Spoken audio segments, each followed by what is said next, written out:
Hi, everybody. It's Jessica Damasa with What's the Future Health, WTF Health.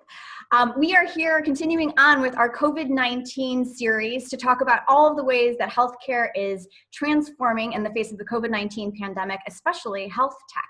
And so joining me right now to weigh in on all things that are happening with fertility care, I have two founders from two very hot fertility companies.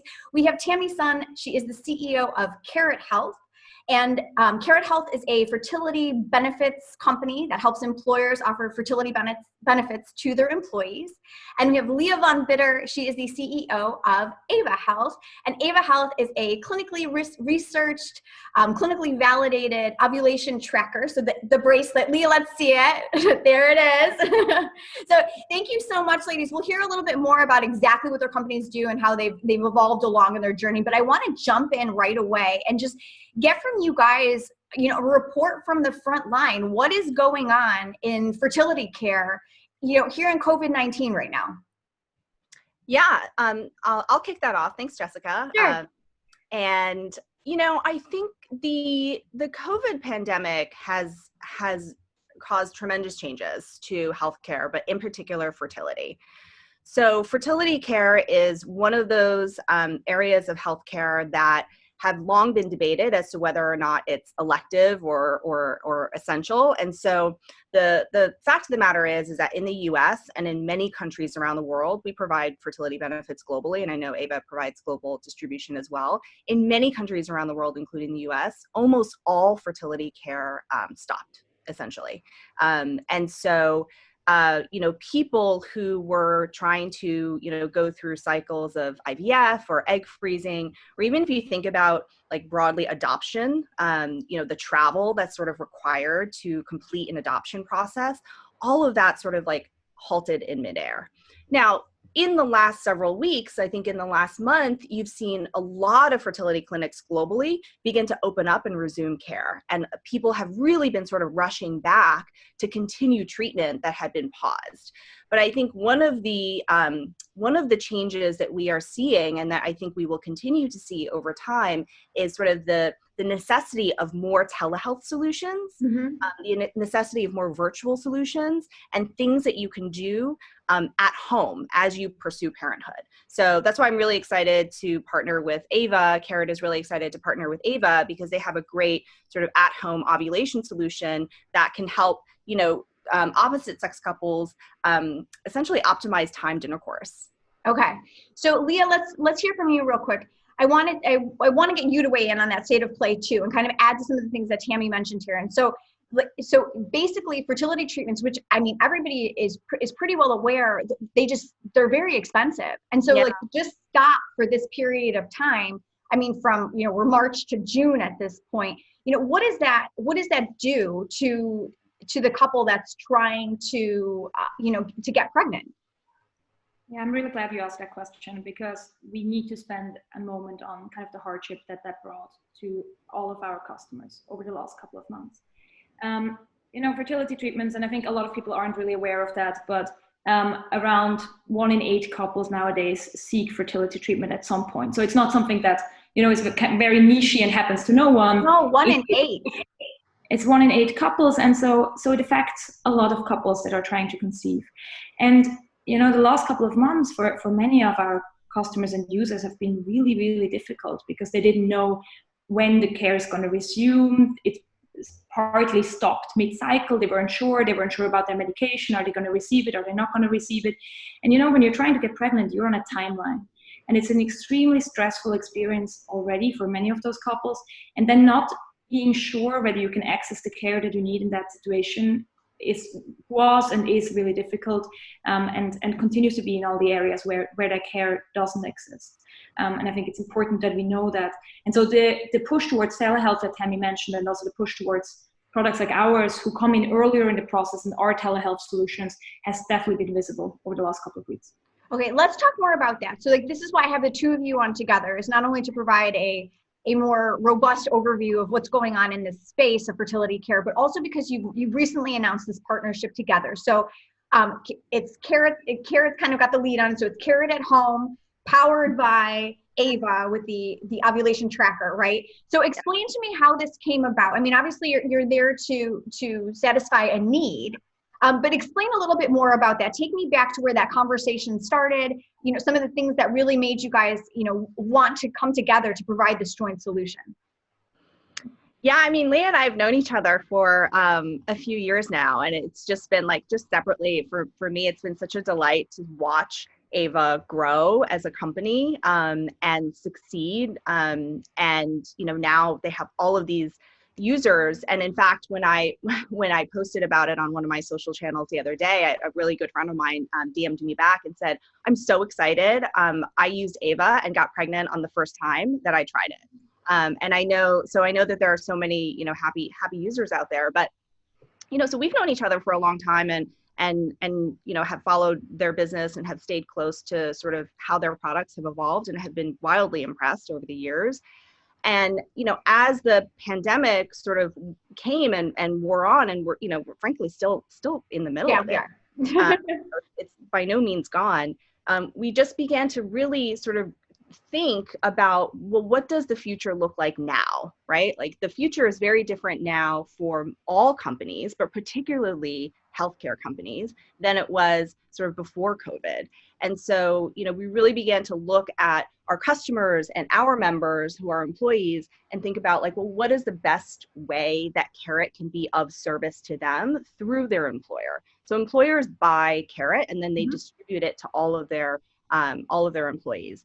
And some of them who may not want to, you know, get pregnant through IVF or another type of intervention may want to try timed intercourse first, could use an ovulation tracking product like Ava to essentially avoid the stress on your body, avoid the emotional stress, and avoid the cost essentially of having to go through IVF by being able to do this. Now, one important thing that I will note is that, you know, we service all people. So we service all members. Our product works for all people, regardless of age, sexual orientation, gender.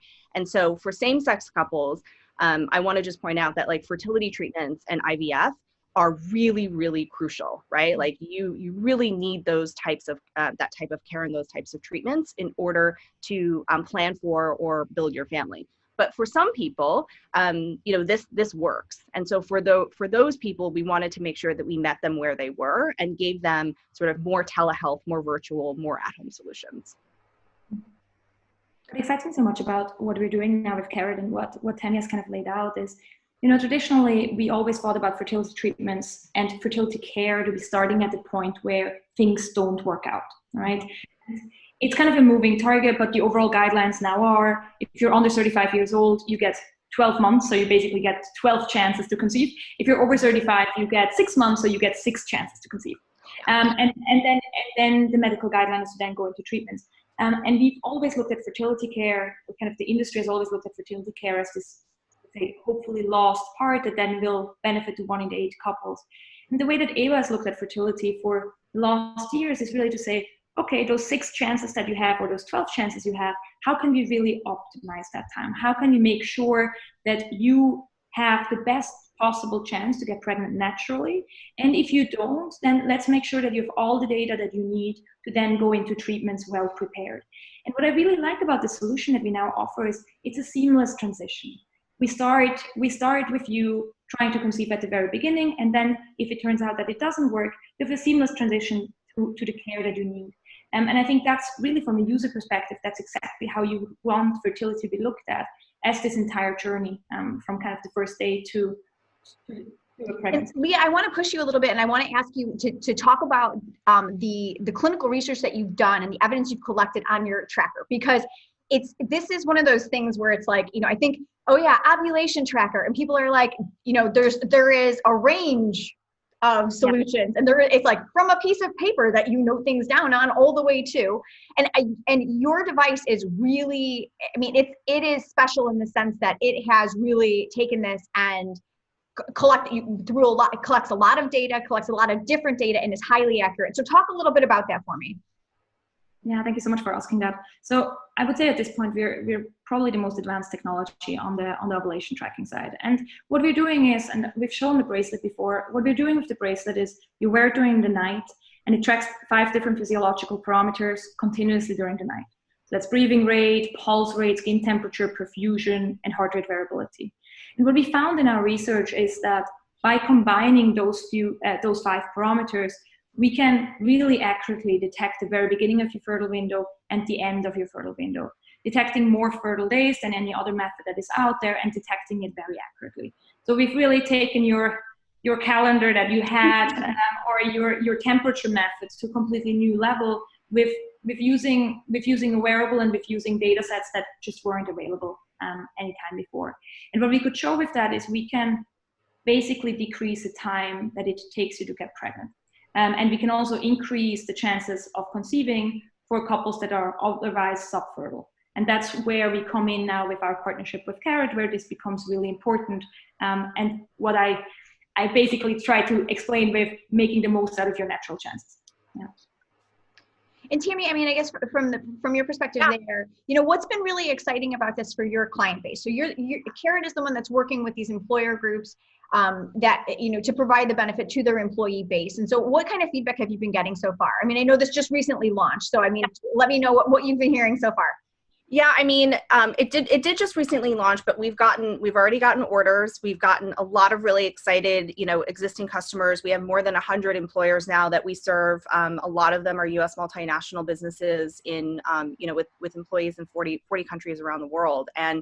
And so, what we're able to deliver, again, we provide services and the product is used for everybody, not just straight couples, but for some people, it's a really important tool because, as Lea said, you don't have to start inside a fertility clinic, right? That is for some people that is preferred, but it's a very expensive, it's a very invasive, and for people who are watching who may not know, if you're doing fertility treatments, including egg freezing, you inject yourself, multiple times a day with hormones and medications, and different people respond differently to that at physical and emotional levels. So you may not want to have that be your starting point. Now, making sure that you do have employer-sponsored coverage for fertility health is very important because ultimately you may end up in a fertility clinic or decide that you want to pursue that for some reason.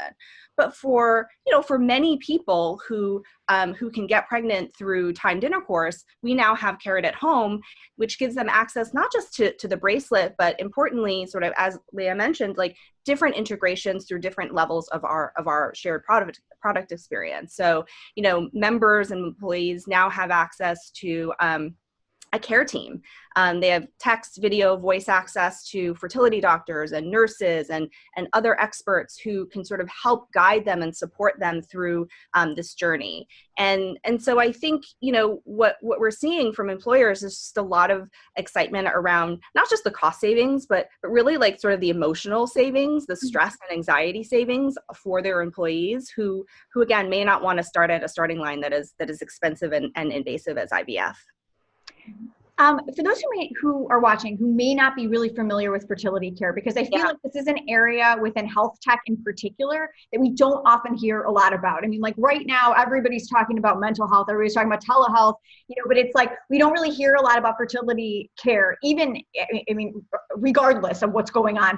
So talk a little bit about the market potential there. I feel like this is something that has become, more and more commonplace among innovative companies that want to provide their employees like that additional benefit to kind of stick around.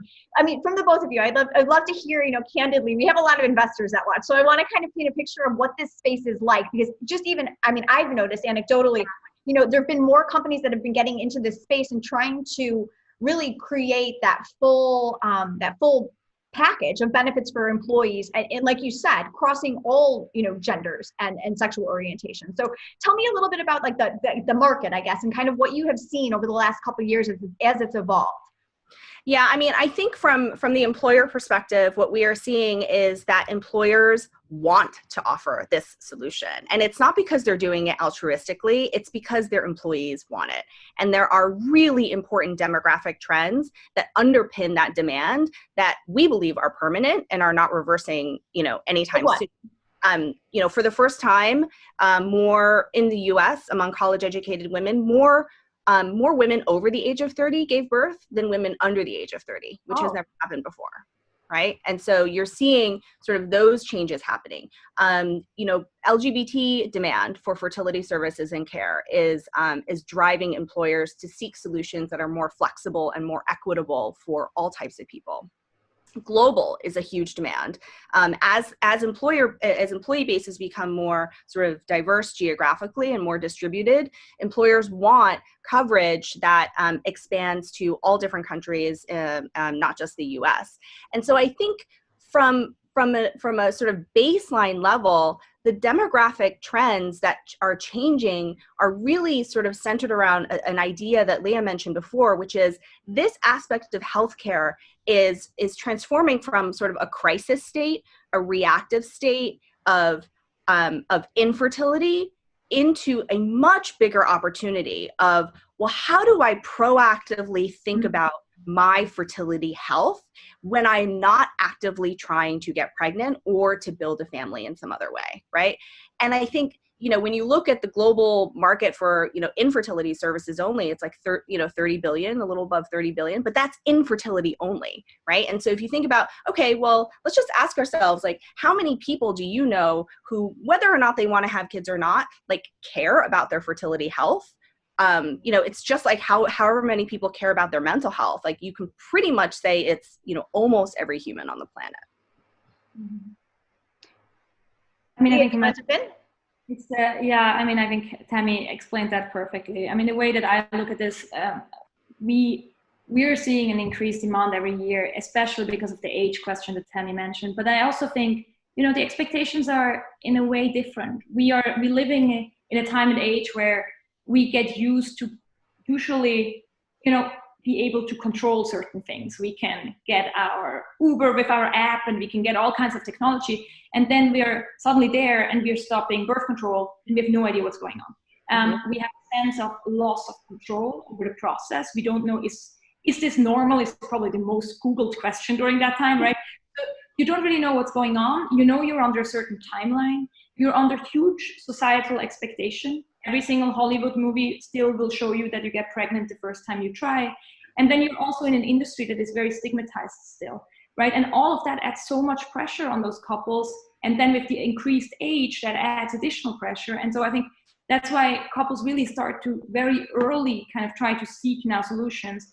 What we are seeing is a lot of our users actually don't become our users when they start trying. A lot of them actually become our users when they start getting off hormonal birth control, and they already then want to start understanding what's going on. And then when they're ready, they already know where their cycle leads them. And we've also done research where we could clearly show that users that have been tracking their cycle before get pregnant much faster once they're trying. And I think that all speaks to Tammy's idea of the kind of higher level fertility care, which will become much more important. And I think a few years ago, a few years ago, like a lot of companies are beginning to build products in this space. And I think that's great, because even a few years ago, you really didn't think about fertility as expansively as you do now, as robustly, right? As rich of an opportunity. And I think, to Lea's point originally, like, you might have sort of thought about it as a niche, a niche market. But I think a lot more people are seeing that, it's actually a big opportunity. I feel like it's become more part of the conversation, like even in non-healthcare conversations. And so, I mean, Lea, one of the things I wanted to jump on that you had said was about, about how this is still a pretty highly stigmatized, arena of care. And I wanted to just ask, what do you think that, what do you hope that your work in your respective businesses is contributing in terms of helping reduce the stigma around this?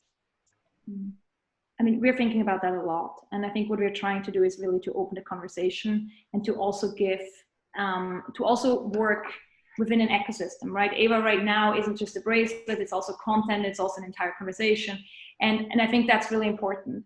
And what I really like with the collaboration with Carrot now is we've really designed and are designing this perfect journey from you're getting off birth control, now you get this product, but you also get all this help and you get all of these services. And we developed this perfect journey, and with that redefine an entire category within healthcare.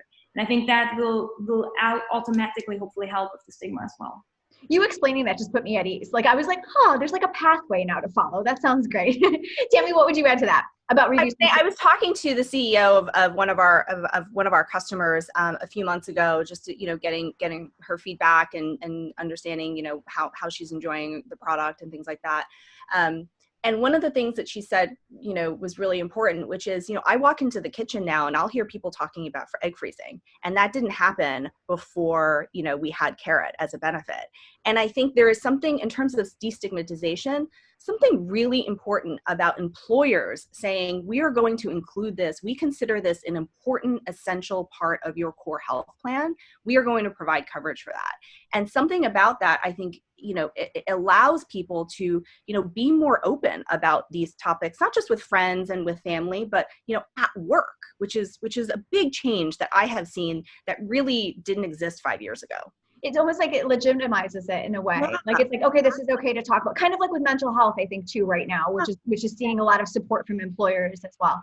So what's next, ladies? Like, obviously things are changing like day to day here in the middle of this COVID-19 pandemic. And I know it's hard to have a crystal ball, but I do think, what you guys have done here with your partnership, I think is really commendable. And there's a lot of reasons to like this. And I think, the fact that you kind of, like Lea said, you've kind of built that whole, almost like a journey for somebody who is trying to go through and achieve pregnancy. You've kind of built that, you're working with employers, you're destigmatizing the conversation.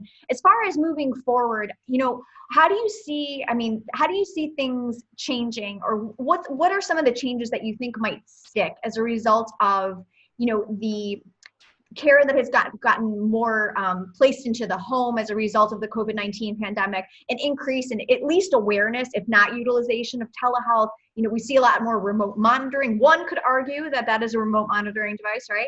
So, what do you guys think is going to happen moving forward in the next year or two? Let's keep it kind of relatively short term as far as the fertility care market and the changes that healthcare more broadly is experiencing as a result of COVID-19.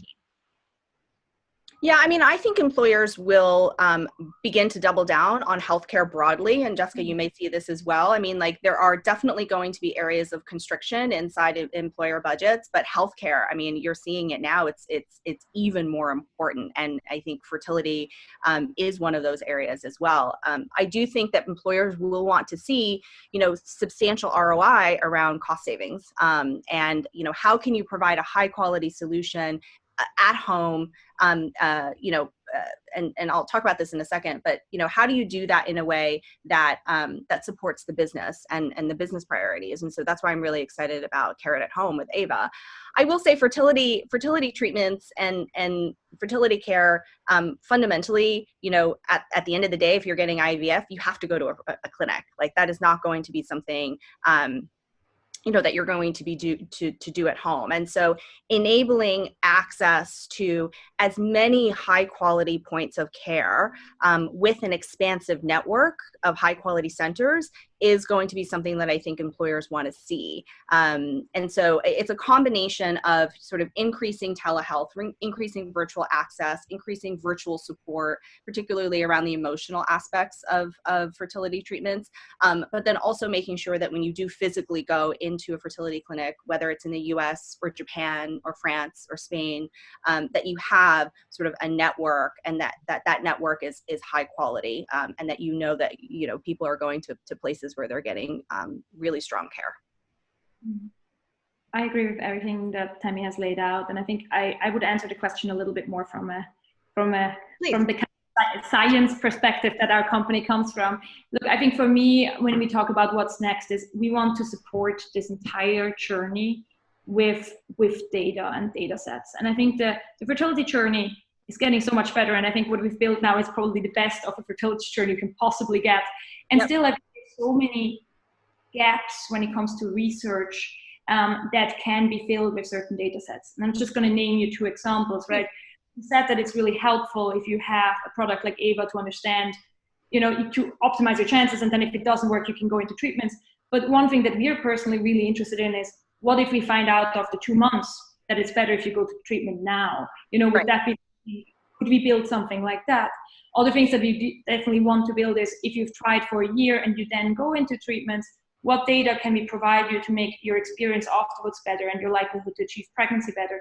And that's just 2 examples where we really see that a broader data set and a broader focus on this entire journey versus just ovulation detection will really allow us to make the journey to a baby much better for couples. And I think that's the goal that we have on that side. Awesome. Ladies, I love this conversation. I feel like it's such a hopeful conversation because it's about, I mean, in the end, it's about birth. And I think like new beginnings. And I think that, in a time like this, it's like, it's really just, it's nice to have something like that to talk about. Even though the process to get there might be sometimes for some a difficult one. But thank you for all of the work that you're doing to help kind of alleviate that and make it better. And congratulations on the partnership. It's really exciting. We'll have to check back in with you and hear how it goes. All right, so Tammy Sun from Carrot Health, Lea Von Bidder from Ava. Thank you both so much for being with me. I'm Jessica DeMassa. Again, this is WTF Health. What's the Future Health? You can check out all of the other coverage of our what's happening in health tech during COVID-19 up on my website, WTF.health, or you can subscribe via our YouTube channel. Just search WTF Health. Thanks so much for joining us. We'll talk to you guys soon.